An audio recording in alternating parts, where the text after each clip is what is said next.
Welcome to The Independent Publisher, the podcast of 33rd Street Digital Press. I'm your host, Dan Dombrowski. Today, I'm going to tackle a complicated topic and present a brief history of the turmoil in the ebook marketplace with Amazon and the Kindle at its center. I'll start with a brief history and then move into my own opinions on where we've been and where we are today. I'm placing the beginning of this story in 2007 when Amazon released the first Kindle, though not much happened between 2007 and 2010 unless you count Amazon dominating the ebook market with a 90% share. The first truly pivotal moment in this story was when Amazon's dominance was first challenged in 2010, a challenge that has continued unabated both in the marketplace and, more importantly, in the courtroom. But before I jump into the story, I want to talk very quickly about Non-Local Science Fiction, the first publication of 33rd Street Digital Press. Non-Local Science Fiction is a quarterly anthology of science fiction short stories and serials. The first issue is due out on March 14th. I'm currently running a Kickstarter to help launch it in style. If you're a fan of science fiction, this is a can't-miss publication full of great stories from indie authors both new and established. The Kickstarter gives you the opportunity to get limited edition print copies of the magazine, prints of the cover art, which was provided by a wonderful design company called BioBlossom Creative, and lots of other great rewards. A successful Kickstarter will also ensure that this podcast will not only continue, but that it will also increase in quality. So if you enjoyed the first episode and you enjoy today's as well, please consider backing the project. To find the Kickstarter, you can simply go to Kickstarter.com and search for Non-Local Science Fiction, or you can go to the Non-Local Science Fiction website, nonlocalsci-fi.com, and look for one of the many links to the Kickstarter page. To anyone who can help, either by backing the project or simply by spreading the word, you have my sincerest thanks. For those who haven't been following the evolving ebook market and Amazon's role at its center since the release of the original Kindle in 2007, for those who have seen the stories about Amazon versus the Hachette Publishing Group over the past several months but who don't know the entire story, it's essential to return to the point in time when things started to get messy in the world of ebooks, the singular event that set everything in motion, the release of Apple's first iPad in 2010. While the iPad, even in its first iteration, was a good deal more than just an e-reader, Apple was also launching iBooks alongside their new device. They were hoping to put a dent in Amazon's ebook market dominance, which they had enjoyed since the original Kindle had sold out within hours of its release in 2007. But there was a problem with trying to compete with Amazon in 2010, the same problem that pretty much everyone still faces today. Amazon was and is big enough to price just about everyone else out of the market, including Apple. They were already selling more physical books than anyone else and putting the big brick-and-mortar retailers out of business, and they were threatening to do the same in other retail sectors as well. Their customer base was so diverse and their sales numbers in other areas were so high that they could afford to take risks with the ebook market to position themselves well ahead of any potential competitors, and that is exactly what they did. In 2010 and 2011, Amazon was selling new release ebooks to consumers for $9.99 and taking a loss. They were paying publishers $12 to $14 per copy sold. Why were they taking a loss? Well, for the same reason any retailer takes a loss on a product, to entice consumers to buy other things. For Amazon, that other thing was first and foremost the Kindle, but it was also their extensive library of backlist titles, older books that they could sell at a low price while still making a profit. Amazon was making new release books loss leaders. That sounds entirely counterproductive, but it was working because Amazon had enough market share to make it work. They knew the Kindle was changing the way people read, and they were banking that most would be back for more, especially after spending money on the Kindle itself. It would not be long before this would cause problems, but before getting into what actually happened, stop and think about this whole thing logically for just a moment. Was Amazon doing anything wrong by selling ebooks at a loss? The publisher still got their wholesale asking price. The consumer got an ebook for a bargain. The only loser would have been Amazon if their gamble had not paid off and the Kindle and the Amazon ebook marketplace had not been such a success. As Chris Meadows of Teleread.com put it in a July 11, 2013 article, quote, "It's the same loss leader thing that big box stores do every week with a few really cheap items in their sales circulars, or especially on Black Friday. If some store is all but giving away 50-inch TVs for $200, well below what they must have cost to make, is that predatory pricing? No, it's just a way to get people into the store to buy stuff that isn't marked down so much. Amazon is doing it on a larger scale, but it's still doing the exact same thing, losing a little money to make a lot of money." End quote. Apple knew that they couldn't, or perhaps simply didn't want, to operate iBooks at a loss. Their business model was much narrower than Amazon's. Apple has always been a company that does just a few things exceptionally well, and they don't have room for loss leaders. So they reached out to the big 5 publishing houses in New York City: Hachette, HarperCollins, Macmillan, Penguin Random House, and Simon & Schuster, and they made a deal. Sam Gustin wrote a retrospective on the 2010 backroom dealings well after the fact, on July 20th, 2013, in Time Business, after all of the details came to light during a court case pursued by the government. Quote, "The closely watched trial provided a rare glimpse into the secret negotiations and hardball tactics employed by the publishers, Macmillan, Penguin, Hachette, HarperCollins, and Simon & Schuster, and Apple, who were intent on defeating Amazon's strategy of discounting ebook bestsellers in order to drive sales of its Kindle ebook reader.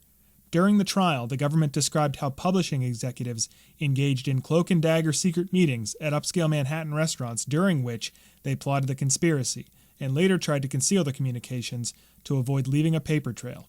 End quote. The specifics of the plot are as convoluted as a bad spy novel. Apple agreed to sell ebooks as an agent of the big 5 publishers. The publishers would set the price for each book, and Apple would receive a set percentage. This differed from the traditional wholesale model that Amazon was using, where the publisher set the price to the distributor, Amazon, and Amazon set the price to the consumer. The publishers would then strong-arm Amazon into a similar agency model so that they could control consumer prices. Their leverage? They would withhold their new releases from Amazon for a set period of time while allowing Apple to get a head start in the iBooks store. This whole thing doesn't seem to make a lot of sense in isolation, at least for the publishers. They were already getting their wholesale asking price from Amazon. Why did they care what the price to the consumer was? For the big 5, the advantage was that they would be taking the power back from Amazon and preventing what they saw as a dangerous monopoly from forming. While it has never been entirely confirmed, the going theory was that they believed that Amazon would eventually use their market dominance as leverage to force the big 5 to lower their wholesale prices to untenable levels. For Apple, the advantage was obvious. They were forcing the biggest ebook market in the game to play on their terms. They were leveling the playing field by force at the price point that they and the publishers wanted. And on top of that, they even had a clause built into the contract that allowed them to price match with Amazon until their competitor agreed to the agency model. So they could sell new release books for $9.99 and make their set percentage profit while Amazon continued to take a loss. The federal government eventually got wind of this and called it what it was: price fixing. They brought Apple and each of the big 5 up on charges, though Apple would be the only company to see the courtroom. Each of the publishers settled without litigation. Reactions before the trial took place were varied, with supporters on both sides. The most vocal in the media, though, supported Apple and the publishers, the beginning of what many have seen as a vast network of interconnected media companies protecting each other and guarding against a too rapid digital transition that might upset the corporate status quo in the publishing world. In a June 20th, 2012 article titled "Justice Department Abets Amazon's Ebook Monopoly," released after settlements had been reached with the Big 5 but before the case had gone to trial, Stacy Mitchell wrote, quote, "For years, Amazon has used its size and market power to bully publishers and keep other retailers from competing in the ebook market. And for years, the U.S. Department of Justice has done nothing to constrain Amazon's abuses or bring about a more competitive marketplace." End quote. She continued, referring to the settlement that Apple was still considering, quote, "The proposed settlement would return control of ebook pricing to Amazon. It would likely push the online giant's only viable ebook competitors, including about 400 independent bookstores, out of the market, helping Amazon regain the 90% market share it held as recently as 2 years ago." End quote. We'll hear these same sentiments that Amazon is a bully trying to control the market again shortly. Before going any further, I'd like to stop and examine a term that I've already thrown out there once. It's a term that will be used frequently by those who think that Amazon's market dominance is unfair: monopoly. Monopoly is one of those words that has gained an automatic negative connotation. Maybe you're old enough to remember the government's case against AT&T in the 1970s that broke up the Bell telephone system monopoly. Perhaps your first exposure to the term and its close partner antitrust came in 1998, when the DOJ filed suit against Microsoft for what it felt was the unfair practice of bundling the Internet Explorer browser with each copy of Windows. In both cases, the term monopoly became synonymous with a massive corporation controlling an equally massive, perhaps even total, share of the marketplace unfairly. But here's the thing, monopolies themselves are not illegal. What is illegal is obtaining and maintaining a monopoly through artificial means. The key word about companies who get brought up on antitrust charges is unfair. In the case of AT&T, they owned the phone lines and supplied homes with phone hookups and equipment to connect them to the lines, the Bell network. No one else could use that network or equipment to compete, so AT&T was deemed to have an artificial, and thus illegal, monopoly over providing telephone service, because no one else could reasonably enter the market. This gave AT&T total control over a service that, by the 1970s, was seen as indispensable for the American public. In the case against Microsoft, the DOJ tried to prove that, since Microsoft was supplying the Internet Explorer browser for free with Windows, and since it was so difficult to obtain alternate browsers in the early days of the Internet, that Microsoft had an unfair advantage and controlled too much of consumers' access to the Internet. There were also accusations at the time that Windows was programmed to slow down other browsers, and that Microsoft engaged in hostile business tactics against competitors, practices that would have created an illegal monopoly if they were true. That case was finally fully resolved in 2004 with the courts accepting a settlement from Microsoft, which promised to share its technology with third parties to avoid having to curb the bundling of Windows and Internet Explorer, though the final settlement came so long after the initial court case that most of the public had lost interest long before. In both of these instances, both with AT&T and with Microsoft, monopolies existed. The DOJ believed that they were artificial and therefore illegal monopolies, and they took action. In the case of AT&T, the DOJ was correct as far as the courts were concerned. In the case of Microsoft, they were correct enough to force a settlement, though no one really knows what would have happened if the case had been left up to a judge. Why has no similar suit been brought against Amazon, which, in the early days of ebooks, controlled 90% or more of the market? Because Amazon obtained that massive market share through legitimate business practices. They may have had a virtual monopoly over ebooks in the early days, and they may still dominate that market today, but they've done it by simply being better than everyone else, not by artificially manipulating the market.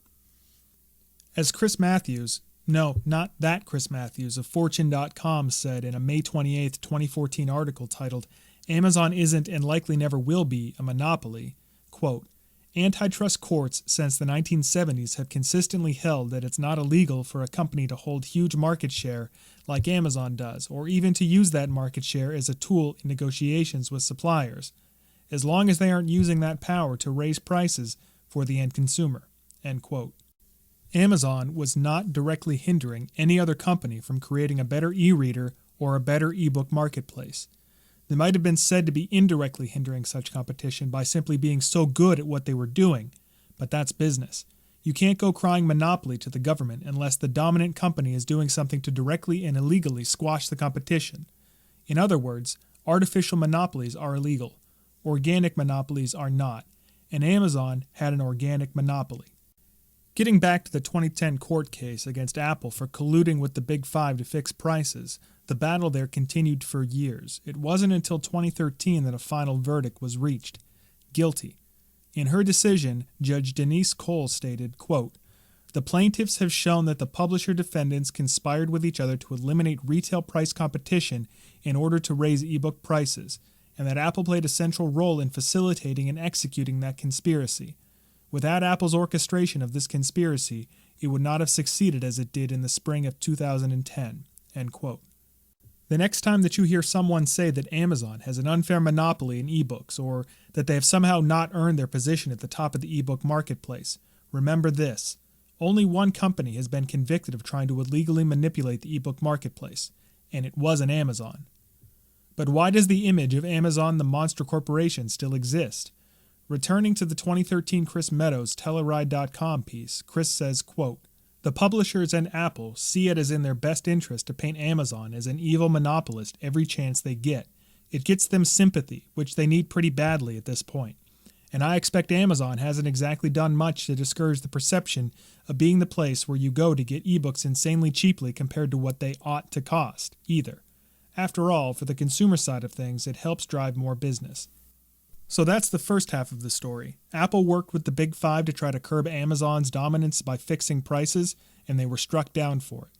The second big event, really a continuation of this first clash, took place just last year with the dispute between Amazon and one member of the Big Five, the Hachette Publishing Group, a dispute that verged on public spectacle when a group called Authors United, a group with many big-name authors in its ranks, decided to make the whole thing a bit more personal. An article by David Steitfeld in the New York Times on September 29, 2014, tried to sum up what was, by then, an already months-long ordeal. Quote, "The authors are uniting. Last spring, when Amazon began discouraging customers from buying books published by Hachette, the writers grumbled that they were pawns in the retailers' contract negotiations over ebook prices. During the summer, they banded together and publicly protested Amazon's actions." End quote. Steitfeld was introducing the world, or at least those who weren't already aware of it, to Authors United. And in that opening sentence, he did something that many in the media had already done or would soon do. He aligned himself with the interests of the Big Five publishers, in this case specifically with Hachette, while portraying himself as standing up for the little guy author in the face of the giant, faceless corporation, Amazon. Steitfeld quoted Andrew Wiley, one of the most prominent literary agents in the country, many of whose clients, while not Hachette authors, had signed on to Authors United. Quote, "It's very clear to me and those I represent that what Amazon is doing is very detrimental to the publishing industry and the interests of authors. If Amazon is not stopped, we are facing the end of literary culture in America." End quote. Steitfeld also quoted an email from award-winning science fiction author Ursula K. Le Guin. Quote, "We're talking about censorship, deliberately making a book hard or impossible to get, disappearing an author. Governments use censorship for moral and political ends, justifiable or not. Amazon is using censorship to gain total market control so that they can dictate to publishers what they can publish, to authors what they can write, to readers what they can buy. This is more than unjustifiable. It is intolerable." End quote. Steitfeld then goes on to cite two, at the time, recently released books from Hachette and how they were faring on Amazon. The first, Sons of Wichita, a book about the Koch brothers by Daniel Schulman, was allegedly listed on Amazon at full MSRP rather than being discounted in the usual manner. It also supposedly took weeks to ship and be received by the purchaser. The second book cited by Steitfeld was The Way Forward, Renewing the American Dream by Congressman Paul Ryan. It was allegedly discounted and shipped in the normal timely manner. Steitfeld says that he reached out to Amazon for comment on this, quote, "special treatment," and got no response.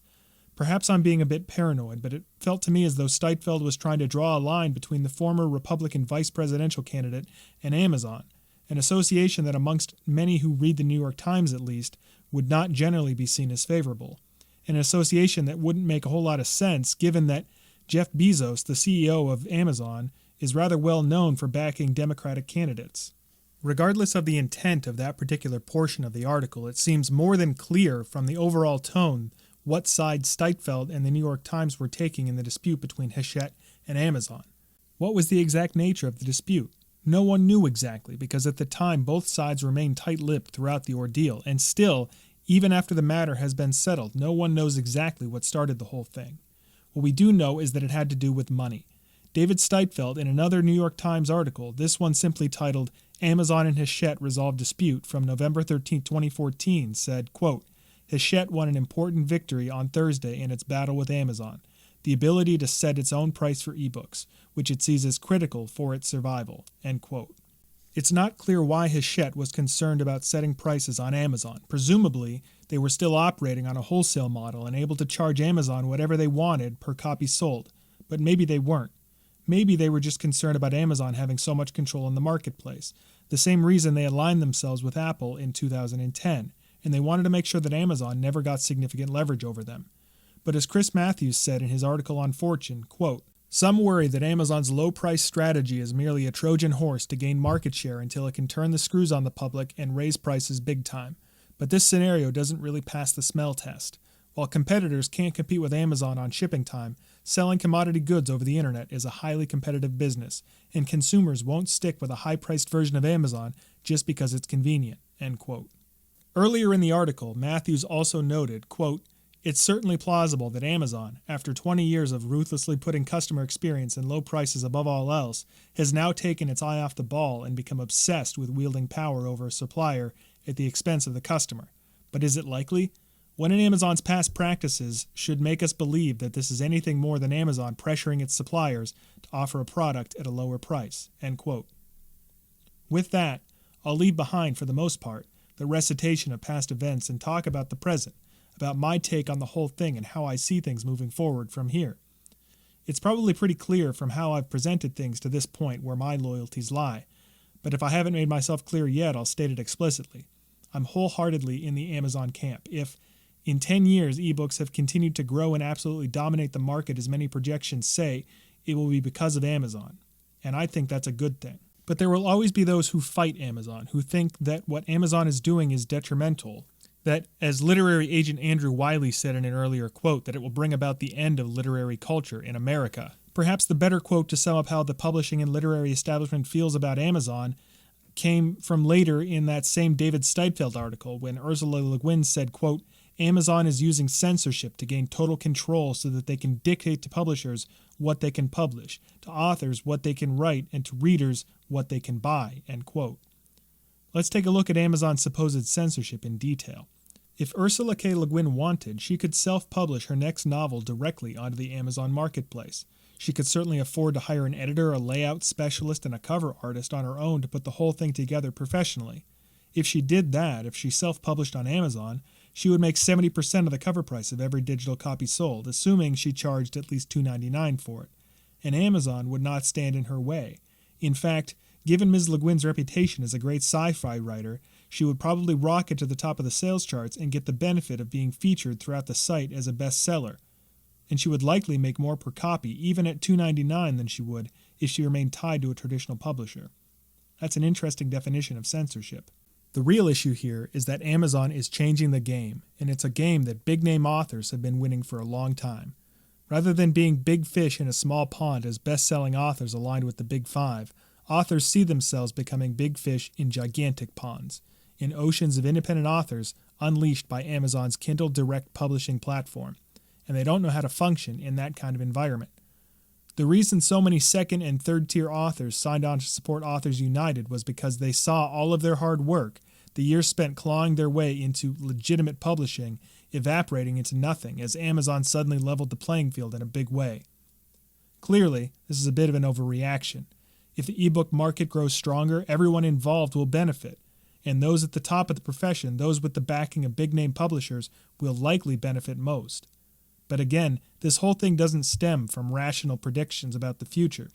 It stems from the big publishers seeing their power disappearing and trying to do something about it. Their mechanism of action has been to unleash their authors, the sympathetic individual faces of authors, onto the world, telling everyone who will listen that Amazon is acting unfairly when all they're doing is trying to remove the gatekeeper. For those who say that I'm being overly generous to Amazon, that I'm ascribing some affinity between Amazon and independent authors where it doesn't belong, I'll respond that I'm not naive enough to think that Amazon is being in any way altruistic. Amazon is making business decisions that are right for Amazon. It just so happens that, for the moment, the direction of those decisions is aligned with the best interests of independent, self-publishing authors. They're changing publishing by streamlining the process, by eliminating the need for a gigantic publishing company to coordinate production and distribution. Obviously, that is of some concern to the publishers, but it shouldn't be of concern to authors. For the moment at least, independent authors have every reason to continue to trust Amazon. Thanks for listening to this episode of The Independent Publisher, the podcast of 33rd Street Digital Press. If you'd like to support the Kickstarter for non-local science fiction, you can visit the website for the magazine at nonlocalsci-fi.com. Look for that link as well as the link to the Kickstarter page in the description wherever you found this podcast. Look for new episodes of The Independent Publisher soon. Music was provided by Kevin MacLeod through incomtech.com.